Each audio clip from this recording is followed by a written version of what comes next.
মানে সে দুর্ব্যবহার করে, মিসবিহেভ করে, প্রায়ই করে।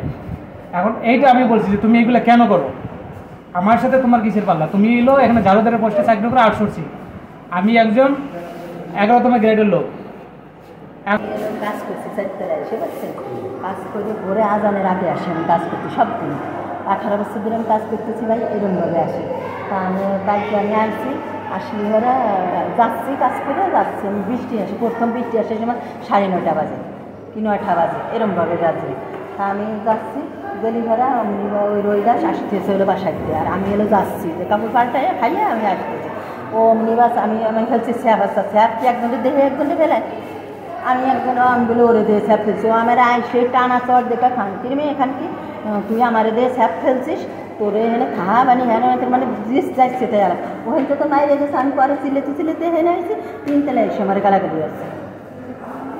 আরো 4 বছরের বাসা ভাড়া না না, ও আমার ওই জায়গা রয়েছে এত দূর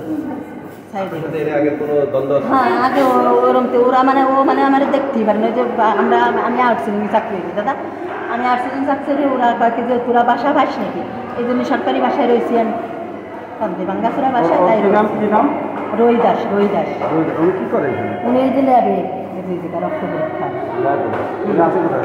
ওই জায়গায় মনে আছে। আপনার মার্কস কবে? কালকে 9:30 বাজে হাসপাতাল থেকে না ওই যে আমাকে এই জায়গা পানি ফিল্টার না, পানি ফিল্টার টিকটাক হয়েছে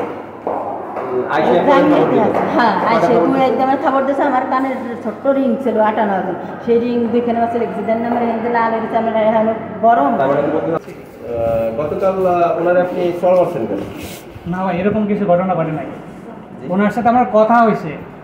মানে সে দুর্ব্যবহার করে, মিসবিহেভ করে, প্রায়ই করে। এখন এইটা আমি বলছি যে তুমি এগুলো কেন করো, আমার সাথে তোমার কিসের পাল্লা? তুমি এলো এখানে ঝাড়ুদারের পোস্টে চাকরি করে আউটসোর্সিং, আমি একজন 11তম গ্রেডের লোক। এখন সে বলে আপনি আমার বিরুদ্ধে লাগছেন, আমি আপনাকে দেখাই দেবো।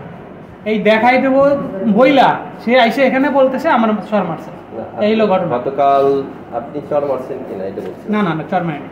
ওনার সাথে আগে কোনো আপনার দ্বন্দ্ব আছে কিনা? দ্বন্দ্ব আছে। ও একবার মনে করেন আমরা এক জায়গায় থাকি, তো আমাদের সামনে, আমি তো হিন্দু মানুষ, ও সময় অসময় চালাল করে, মানে অকারণে আমাদের শুনে না, সেইটার প্রতিবাদ করার পর থেকে ও আমার শত্রু হয়ে গেছে।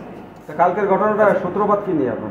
কালকে এলো কি মানে ওই যে আগে যে গালিগালাজ করছে, ওই গালিগালাজকে কেন্দ্র করে আমি স্যারকে বলছিলাম যে স্যার ওইরকম তো মাঝে মাঝে এরকম করে, এখন কি করা যায়, মান সম্মান নিয়ে তো আমাদের চাকরি করতে হয়। তখন ও এটা জানছে যে আমি স্যারকে এই কথা বলছি, এইটাকে কেন্দ্র করে এরপর আমি যখন ওর পাশ দিয়ে হাঁটি, ও দেখেন ও একটা ঝাড়ুদার চাকরি করে আর আমি 11তম গ্রেডের চাকরি করি। আমি যখন ওর পাশ দিয়ে যাই আমাকে টিজ করে কিরকম মনে করে থুতু মারে। এখন 1বার 2বার 3বার কয়বার ভালো লাগে। কি আপনার গায়ে মারে? না গায়ে না, আমারে দেখাইয়া আমার পাশে মারে। এটা কিন্তু আমি কিছু মনে করি না, এটা কিন্তু আপনার সম্পূর্ণ একটা মন মানসিকতা। আমার থুতু যে কোনো সময় না, সে আবার বলছে যে আপনার দেখলে আমার থুতু আসে, তো আমি কি করবো? সেইটা করে আমাকে টিজ করার জন্য এটা করে না, এটা তো প্রুফ দেওয়া সম্ভব না। আপনি আপনার ঊর্ধ্বতন কর্মকর্তা যারা তাদের কাছে বলছেন বিষয়টা? এটা জানাইছি। জানানোর পরে কি আপনি মহিলার কোনো নারীর গায়ে হাত তুলতে পারেন? না না, এটা তো করি না, এটা একেবারে অসম্ভব কথা। সে আমাকে দেখে নেবে এই কথা বইলে আমার পিছে আছে। আচ্ছা, আপনার যখন দেখে নিবে এই কথাটা কি আপনি এখন খুঁজে করে জানাইছেন? না, এটা ঘটনা যেদিন, সেই দিন হলে সে বলছে যে দেখে দেবো। সেদিন তো মনে করেন সে এখানে চালু করে দিছে, আমাকে মারছে, এরে জি বলে ওরে জি বলে, এই হলো কথা। কিন্তু এটা দাদা একেবারে অসম্ভব ব্যাপার।